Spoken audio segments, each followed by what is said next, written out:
Tehran, America, Israel நாடுகள் நடத்தி வரும் தாக்குதலுக்கு ஈரானும் பதிலடி கொடுத்து வருகிறது. இதன் ஒரு பகுதியாக இந்திய பெருங்கடலில் உள்ள அமெரிக்க, பிரிட்டன் கூட்டு ராணுவ தளம் மீது கண்டம் விட்டு கண்டம் சென்று தாக்கும் 2 ஏவுகணைகளை ஈரான் இன்று ஏவியது. அவற்றில் ஒரு முயற்சி தோல்வியடைந்தது, மற்றொரு ஏவுகணை இடைமறிக்கப்பட்டது.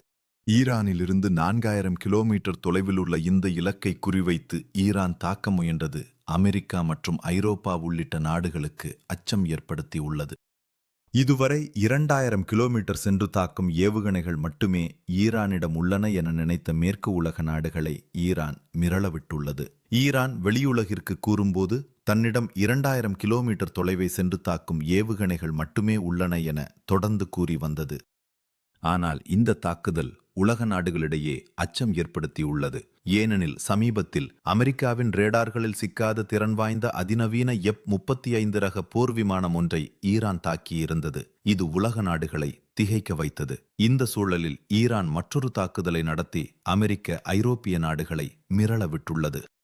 ஈரான் நாட்டை அமெரிக்காவும் இஸ்ரேலும் கூட்டாக இணைந்து வான்வழியாக கடந்த பிப்ரவரி 28 கடுமையாக தாக்கின.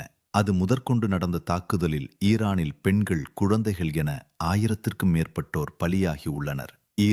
ஈரானின் தீவு உள்பட லெபனான், சிரியா நாடுகளும் இஸ்ரேல் மற்றும் அமெரிக்க தாக்குதலுக்கு இலக்காகி வருகின்றன. ஈரானின் பாதுகாப்பு மந்திரி அமீர் நசீர்ஜடே மற்றும் புரட்சிகர காவல்படை தளபதி முகமது பாக்பூர் உள்ளிட்ட முக்கிய தலைவர்கள், தளபதிகள், அதிகாரிகள் என பலர் கொல்லப்பட்டனர். ஈரானின் உச்ச தலைவர் அயதுல்லா அலி காமேனி, அவருடைய மனைவி, மகள், மருமகன் உள்ளிட்ட குடும்பத்தினரும் கொல்லப்பட்டு உள்ளனர். இதனை ஈரான் நாடும் உறுதி செய்துள்ளது. இதனால் மத்திய கிழக்கு பகுதியில் கடும் பதற்ற நிலை காணப்படுகிறது.